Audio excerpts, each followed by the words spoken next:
the last thing I will ever want to do is promote a fantasy, a delusion. I'm not complaining here whatsoever. I love my life. But I am always like nervous whenever I share anything good about France in my life here. This is it, like right outside near my sister-in-law's house in the Alps. Like, look at this. Look at those snow-capped mountains. That's the Alps. Mont Blanc is there, But I don't ever want to promote this idea that, just move to another country. Just marry a French man or an Italian man or just marry someone outside, as if that is going to work out well for you, because usually it doesn't. And I think it worked out well for me for one, luck. I don't want to give luck all the credit because I have been working on myself so hard, like it's a full-time job I don't get paid for, and actually have spent almost all my disposable income on therapy and trying to like not date trash.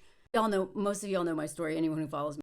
Part of it is because I've worked really hard on myself, and part of it is because I moved here for myself and not for a man. Not saying that it'll never work out if you move somewhere for a man. I also didn't move here to meet a man. Please do not move somewhere looking to meet a French man or whatever, or think that like going somewhere with this hope that that's where you're gonna find. No, decenter men. I moved here for me. I built my community. I loved this place. Joined a drum club, made close friends. I had my little girl group, had my own apartment. I really loved my life before I happened to meet Anthony. I also have passport privilege being from the US, white privilege, clearly. Cishet privilege, right? I'm not facing any kind of transphobia, homophobia, right? I'm able-bodied. And just so y'all know, if you don't already, the immigration policies are unbelievably discriminatory against people with disabilities. I also don't have children. So what a lot of women don't know, this actually, you can't even do this in the US. If you have kids with a man, you usually can't like leave that county or that state without his permission or something. I don't know. The rules are all different in every state from my understanding. But I know for a fact that if you marry someone in France or just have someone's kid in France, you will never leave this country without his permission. Even if you're like, I hate it here. Maybe if he's abusive and you can prove it, you can leave, but you're stuck.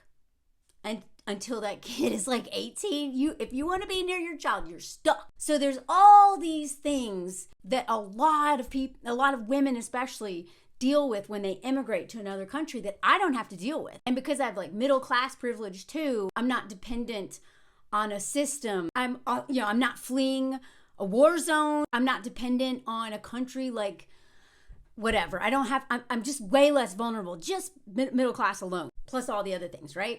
And I'm in a marriage where my husband treats me like a partner. So, and I've said this before, if you are in any of these like Facebook groups, and Facebook, honestly, like as much as I hate that platform, it is a lifesaver when you immigrate to another country, because the other immigrants and expats, they actually know more about immigration than any of the government of that country. I promise you. And so these groups, I'm a member of several of them because they literally saved my immigration status more than once, because otherwise I would have shown up with the wrong documents had they not told me, because the websites are always wrong. But I can't tell you how many women are trapped because their immigration status is dependent on a man who treats them like crap. And they're stuck because they're children. And this is a big one that a lot of women don't consider, the in-laws. So I don't have any of these problems, right? But a lot of women marry into a family that doesn't accept them because they're from another culture and another country, and because they don't speak the language perfectly. And then a lot of times there's also enmeshment between mom and son. And I don't care, like most times, that family is going to always take the side of their son. Now that's kind of in general, and a patriarchy in general. But when you add a cultural barrier, language barrier, and all those other factors, his mama is never going to be on your side. And so a lot of women, I was thinking about a lot of other immigrant women last night, because I was really sad because, I haven't been home in like 3 years almost. I haven't been home for Christmas in 6. My dad died. The last time I saw my dad was at Christmas in 2017. I forgot that. And I was like, wonder why I'm so emotional today. Bah! And then I also think about my cousins a lot on Christmas because that's the only time I used to see them until they got kidnapped by their dad and taken, who was in a cult and got taken to Texas and then were abused and had run away from the cult. And then they just came up to Christmas after 10 years and we were like, where have you been? And no one ever talked about it. And one of my cousins ended up, trigger warning,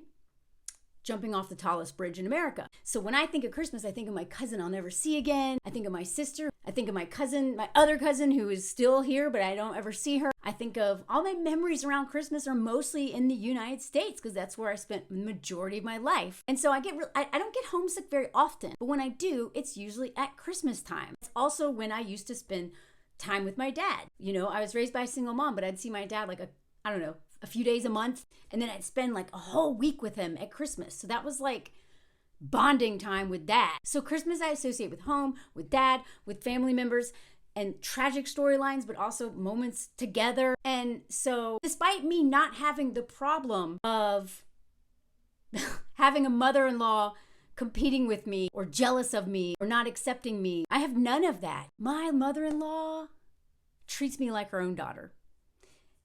That whole family, there's so much love in my husband's family, which is one of the reasons why he's so healthy. That from the moment he introduced me to them, they're just welcome me, you know, like, and I can't even, like, I still struggle a lot with French and they don't care. I've never had to lift a finger with them. They treat me like a guest, but like a guest of honor, you know? I never have to clean. I never have to do anything. Like, I try to help out and they're just like, you know, no. Whereas like a lot of mother-in-laws are be like, you know, like your women come over with their boyfriend and mother-in-law's like, how good of a wife is she gonna, you know, whatever. I haven't dealt with any of that.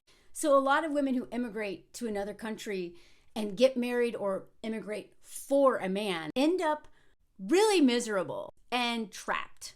I do not. I love my life here. And yet yesterday I had to leave dinner to go cry for like an hour in the bedroom by myself because I had a wave of feeling homesick, of old memories, and also of feeling left out because it doesn't matter how loving and open and accepting they are. When any immigrant who's learned another language can hopefully relate to this, or anyone who's speaking, who's learned another language. When you speak one-on-one with someone, I can speak pretty fluently one-on-one with someone, especially if they know another language, so they understand how to not use slang, how to not talk too fast, how to not cut the end of their words. When I speak English with a French person other than my husband, because his English is as good as mine, he beats me in Scrabble, in English. Embarrassing. But with most people, like I talk differently in English when it's somebody who it's their second language. But, you know, my family here doesn't speak another language, so they don't know that like their slang I'm not catching. And then in a group environment, it's so hard, you know, because it's like ba ba ba ba ba, and I'm like whoa. And sometimes my husband tries to translate, but he can't keep up with the changing of subjects. He's trying to listen and translate at the same time whenever I get lost. And I'm like, wait, are we still talking about vacation? He's like, no, we're talking about grandma now. And I'm like, oh my God, whoa. Okay, now, no wonder I was lost. And so I immediately go into like, I have nothing to offer here. My ADHD brain's like, blue, you know what I mean? I go into a shame spiral, like, why isn't my French better? You know, in one-on-one, when I'm with the family, it's fine. But at Christmas dinner, they eat for 7 hours. We were at the table for 7 hours on New Year's Eve. Not only is your butt hurt, but like that's a group chat for 7 hours. So I was like, you know, so I just turned into like shy Melanie, who I associate with like insecure child Melanie, instead of storyteller, writer, like my truth is expressed through my words, Melanie. Y'all, I spiral. And I'm like, my family loves me so much here and I have such a good life. The storyteller, writer, comedian, like all the things, like being really good with words and stories, all that goes out the window in French. So I'm just like 7 hours at the dinner table.